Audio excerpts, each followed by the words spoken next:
Special एकदम गाढ़ी रबड़ीदार साबूदाने की खीर बनाने के लिए सबसे मैं यहाँ पर लूंगा आधा कप साबूदाना। तो एकदम स्पेशल और रबड़ीदार खीर बनाने के लिए हमको यहाँ पर इस तरह का मीडियम वाला साबूदाना ही चाहिए। तो सबसे पहले हम साबूदाने को इस तरह से एक बाउल में डाल के उसको अच्छे से 3 से 4 बार धो लेंगे। इससे साबूदाने के अंदर जो एक्स्ट्रा डस्ट होती है वो सारी निकल जाएगी और जो एक्स्ट्रा स्टार्च होता है वो भी निकल जाएगा। वही एक सबसे बड़ा रीजन होता है कि आपकी खीर फट जाती है जब आप खीर के अंदर साबूदाना डालते हैं। तो ये देखिए इस तरह से मैंने सारा साबूदाना को धो लिया है। अब इसके अंदर हम डालेंगे आधे कप से थोड़ा सा कम पानी। तो साबूदाने को भिगोने के लिए हमको यहाँ पे बहुत ज्यादा पानी की जरूरत नहीं पड़ती। बस यूं समझ लीजिए अगर आपने 1 कप साबूदाना लिया है तो आपको बस 3/4 कप पानी ही चाहिए। तो ज्यादा पानी डाल देके तो बहुत ज्यादा पानी अब्सॉर्ब कर लेगा साबूदाना और खीर हमारी बिल्कुल चिपचिपी बनेगी। तो इसको हम ढक के रख देते हैं 1 घंटे के लिए। तो जब तक साबूदाना भीग रहा है फटाफट से गैस पे रखते हैं कढ़ाई, और कढ़ाई के हल्का सा गर्म होते ही इसके अंदर हम डाल देंगे 1 बड़ा चम्मच देसी घी। अब मैं इसके अंदर डाल दूंगा बारीक कटे हुए ड्राई फ्रूट्स। यहाँ पर मैंने लिया है थोड़े से बादाम जिनको मैंने बारीक काट लिया था, और थोड़े से काजू और पिस्ता इनको भी मैंने बारीक काट लिया था, और साथ में मैंने थोड़ी सी यहाँ पे किशमिश भी ली है। तो किशमिश को छोड़ के हम सारे ड्राई फ्रूट्स को यहाँ पे इस तरह से घी में डाल के 2 मिनट के लिए इसको रोस्ट कर लेंगे।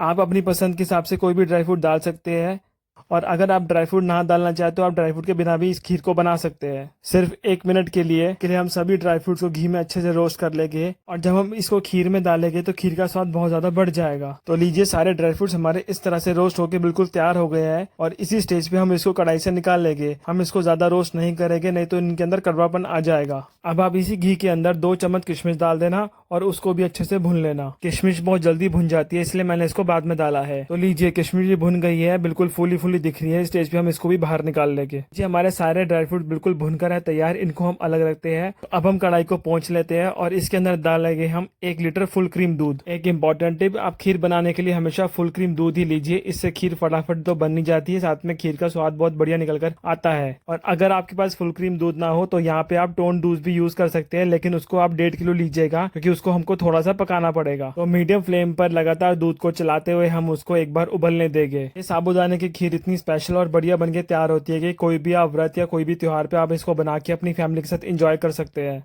हम फटाफट से चेक कर लेते हैं साबूदाने को। तो 1 घंटा हो गया है, आप देख सकते हैं बिल्कुल साबूदाना बढ़िया से फूल गया है और एकदम खिला खिला दिख रहा है। तो इस तरह से दोनों उंगलियों के बीच में आप साबूदाने को दबा के देखिए, आपको बहुत हल्की सी कसर दिखेगी, वैसे तो बिल्कुल ये सॉफ्ट हो गया है। तो साबूदाने को खीर में डालने से पहले हम यहाँ पे लगाएंगे एक दूसरी ट्रिक। तो हम यहाँ पे लेके गर्म पानी, आपको गर्म पानी को डाल के साबूदाने को भिगोना है सिर्फ 2 मिनट के लिए। गर्म पानी डालने से क्या होगा कि जो साबूदाने के अंदर एक्स्ट्रा स्टार्च है वो तो निकल जाएगा, और जो साबूदाने में थोड़ी सी कसर रह गई है वो भी पूरी हो जाएगी और साबूदाना हल्के से ट्रांसपेरेंट हो जाएंगे। 2 मिनट साबूदाने को गर्म पानी में भिगोने के बाद आप इस तरह से एक छन्नी लगाइए और सारे साबूदाने को छान लीजिए। यहाँ पे एक्स्ट्रा पानी निकला, इसको हम फेंक देंगे। यहाँ पे आपको हल्के हल्के साबूदाना ट्रांसपेरेंट भी दिख रहे होंगे, और जब आप इस तरह से खीर बनाएंगे तो खीर आपकी कभी भी नहीं फटेगी। दूध में भी अच्छे से उबाल आ गया है। इसी स्टेज पे हम फ्लेम को कर देंगे लो, और सारा साबूदाना हम दूध के अंदर डाल देंगे। एक इम्पोर्टेंट टिप, हमको कभी भी यहाँ पे कच्चे दूध के अंदर साबूदाना नहीं डालना है, नहीं तो दूध फट जाएगा। जब तक दूध में 1 से 2 उबाल नहीं आ जाते हमको उसके अंदर साबूदाना नहीं डालना। जब आप इस तरीके से खीर बनाएंगे तो ना तो आपकी खीर फटेगी, और आप देखिएगा सारे के सारे साबूदाना एकदम मोतियों की तरह दूध के ऊपर नाच रहे होंगे। और आप देख सकते हैं बिल्कुल भी कढ़ाई के तले के अंदर साबूदाना बैठा नहीं है, एकदम मोतियों की तरह सारा साबूदाना ऊपर आ गया है, और खीर भी बिल्कुल नहीं फटी है। तो यहाँ पे लो मीडियम फ्लेम पर 3 से 4 मिनट के लिए हम साबूदाने को दूध के साथ अच्छे से पका लेंगे, जिससे कि दूध का फ्लेवर अच्छे से साबूदाने के अंदर मिक्स हो जाए। ये साबूदाने की खीर बहुत जल्दी गाढ़ी हो जाती है, इसके अंदर ना तो आपको कोई मलाई डालने की जरूरत है, ना कोई कंडेंस मिल्क और ना कोई मिल्क पाउडर। जब तक साबूदाना दूध के साथ पक रहा है हम फटाफट से करते हैं एक छोटा सा काम, जिससे हमारी खीर बिल्कुल रबड़ीदार और एकदम मजेदार बनकर तैयार होगी। आज मैं साबूदाने की खीर को बहुत ही अलग तरीके से बनाने वाला हूँ। तो उसके लिए मैं तैयार कर रहा हूँ कैरेमल डाल के खीर बनाएंगे तो वो बहुत ही ज्यादा रिच और बहुत ही ज्यादा टेस्टी बनकर तैयार होगी। कुछ नहीं करना कैरेमल बनाने के लिए, बस आप गैस पे एक पैन चढ़ाइए और फ्लेम को कर दीजिए मीडियम पर। उसके अंदर आप आधा कप चीनी को इस तरह से बिल्कुल फैला के डाल दीजिए। तो यहाँ पे आप चीनी को अपने स्वाद के हिसाब से कम या ज्यादा भी कर सकते हैं। अभी यहाँ पे हमको बिल्कुल भी चीनी को छेड़ना नहीं है, बस इसी तरह से आप इसको लो मीडियम फ्लेम पर पकने दीजिए। आप देखेंगे कि अपने आप चीनी हल्की हल्की मेल्ट होने शुरू हो जाएगी। तो ये देखिए जब चीनी हल्की सी मेल्ट होने लग जाए तो आप किसी चम्मच या स्पैचुला की सहायता से उसको इस तरह से मिक्स करते हुए उसको चला दीजिए। अगर हम इसको पहले चलाते तो चीनी को मेल्ट होने में बहुत ज्यादा टाइम लग जाता, बहुत देर तक हमको चम्मच को चलाना पड़ता और चीनी इजीली मेल्ट नहीं होती। तो 2 से 3 मिनट हम इसको अच्छे से और पकाएंगे।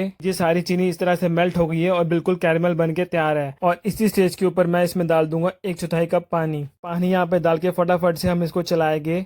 तो यहाँ पे आपको थोड़ा थोड़ा चिपका चिपका लगेगा, लेकिन बाद में सारा कैरेमल पानी के साथ घुल जाएगा और इसका एक सिरप बना के तैयार कर लेंगे। हमको यहाँ पे कैरेमल का कलर बहुत ज्यादा डार्क नहीं करना, नहीं तो कैरेमल में कड़वापन आ जाएगा। बस हमको इसको इतना ही पकाना है, इसमें गोल्डन ब्राउन कलर आ जाए। और लीजिए हमारा बिल्कुल कैरेमल सिरप बन के तैयार है। तो इसको अभी हम अलग रखते हैं और फटाफट से चेक करते हैं खीर को। तो आप देख सकते हैं खीर बिल्कुल बन के तैयार है, एकदम गाढ़ी गाढ़ी खीर हो गई है। आप देख सकते हैं साबूदाना भी बिल्कुल खिल गया है, बिल्कुल फूला फूला दिख रहा है। और आइए मैं आपको चेक कराता हूँ चमचे के ऊपर कितनी अच्छी कोटिंग बनकर आई है। जब आप ऐसे उंगली लगाएंगे तो आप देख सकते हैं पूरी कोटिंग हो रही है चमचे पे, मतलब खीर बिल्कुल बनकर तैयार है। इससे ज्यादा इसको अभी हम और गाढ़ा नहीं करेंगे, क्योंकि अब ये इसके अंदर हम कैरेमल भी डालेंगे तो उससे भी गाढ़ापन आ जाएगा। तो इसी स्टेज पे आप गैस को बिल्कुल लो पे कर देना, और जो कैरेमल अभी हमने बना के तैयार किया है वो सारा हम इसके अंदर डाल देंगे। तो कैरेमल डालने के बाद सभी चीजों को हम अच्छे से करेंगे मिक्स। तो यहाँ पर आप एक चीज को नोटिस करेंगे कि खीर का कलर बिल्कुल बदल रहा है, ये हल्का सा लाइट ब्राउन कलर के अंदर आ रहा है, बिल्कुल जैसे रबड़ी का कलर होता है। तो 2 से 5 मिनट के लिए हम इसको और अच्छे से पका लेंगे, जिससे कैरेमल का पूरा टेस्ट खीर के अंदर मिक्स हो जाएगा।